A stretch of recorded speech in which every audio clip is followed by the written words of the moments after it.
నమస్కారం.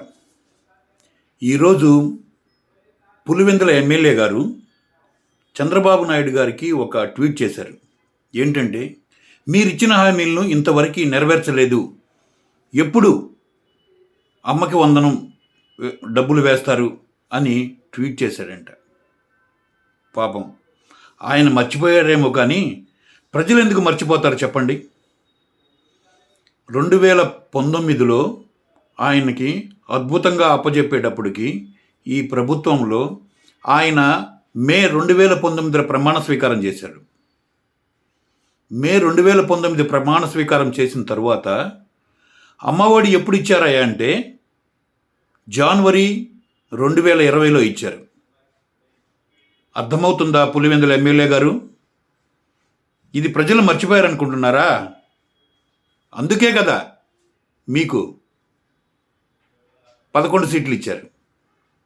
అంతేకాక 2024లో ఇప్పటి ముఖ్యమంత్రి గారు అధికారం చేపట్టే నాటికి రాష్ట్రాన్ని అతలాకుతలం చేసి ఆర్థిక వ్యవస్థను చిన్నాభిన్నం చేసి కుక్కలు చింపిన విస్తరలాగా ఆంధ్రప్రదేశ్ను తయారు చేసి చేతికిస్తే ఈ 6 నెలల్లో ఇలా ఒక గాడిలోకి రావడానికి ఇంకా వచ్చిందో రాలేదో తెలియదు కదా, కానీ వచ్చింది అని నిన్ననే చెప్తూ ఉన్నారు.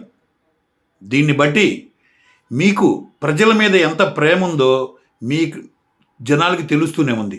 ఇలాంటి కపట ప్రేమల్ని మళ్ళీ ప్రదర్శించొద్దు. మీరు ఇలాంటి స్టేట్మెంట్లు కానీ ఇలాంటి ప్రకటనలు కానీ రేపు జనవరిలో జగన్ అన్ని రోడ్ల మీదకి వచ్చినా కూడా రేపు జనవరిలో జగన్ రోడ్ల మీదకి వచ్చి ఏం చేస్తారు? మీరు ఏం చేస్తారు?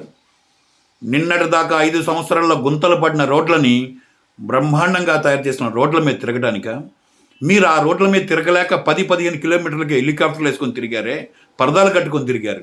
ఇవాళ మీరు మీకున్న అధికార వ్యామోహంతో మళ్ళా ప్రజల మధ్యకి రావాలని చూస్తున్నారా? 2019కు ముందు ఎలా వచ్చారో అలా.